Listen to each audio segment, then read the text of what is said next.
We've been telling you about the people of Austin, Texas, taking a stand against their homeless crisis. The city now releasing new specifics for sanctioned homeless campsites after more than 85,000 of them voted to reinstate a ban on public homeless camps. 57% of residents there in Austin voted for it. The designated sites would require operational staff, 24/7 security, personnel, and social services, along with on-site health crisis services. But will it work? Co-founder of Save Austin Now, Matt Mackowiak. Thank you, Matt, so much for being here. Will it work? Morning, is this new plan to say, well, you can't just camp anywhere, you're going to camp in a paid-for city site? Yeah, we've been working at this for over 2 years at Save Austin Now. Myself with my co-founder, Cleo Patrisek, a local Democratic activist. Our belief from the beginning is that unregulated camping is not good for the residents and it's not good for the homeless.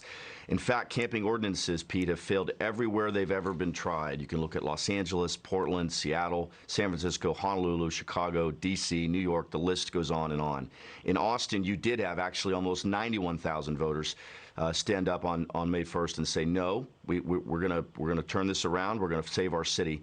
This plan was rushed. It didn't get community input. It didn't get public input. And no, I don't believe it's going to work, unfortunately. We do need to move towards regulated camping. Unregulated camping is a disaster.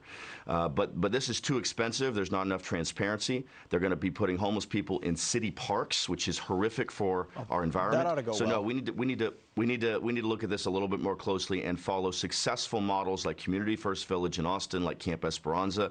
Those are the models we need to be looking at. Tiny homes, micro homes. Is the issue money? There's a lot of money's been spent in Austin on this over the years, right?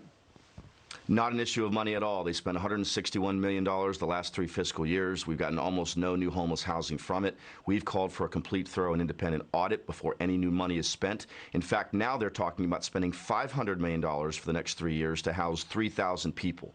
We believe we have at least 5,000 homeless individuals in our city, which doubled since the camping ordinance took effect 2 years ago.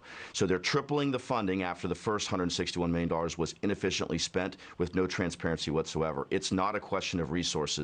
It's a question of solutions and efficiency, and that's what every taxpayer in Austin ought to be demanding. Real quick, what won't they do that needs to be done to actually address this issue? Yeah, we need to, again, follow successful models. Tiny homes, micro homes, where you have contracts in place, where you pay rent, even if it's a modest amount of money, where you live by rules, where drug and alcohol testing is occurring, where job training and mental health training are provided. We believe there's a solution here. We want to be part of that solution, but we are not going to be part of anything that's going to continue to fail. We care about the homeless community. We don't want to see them continue down the path that they're on right now. For the last 2 years, they've been living on the streets in very dangerous situations. It's time we save our city. You can join us at saveaustinnow.com. SaveAustinNow.com. It underscores how bad the situation may be in a town like Austin, which is center left or left, with you still have 57% of the population saying it's time to end this dangerous situation. Matt Mackowiak, thank you so much for joining us. Thanks, Pete.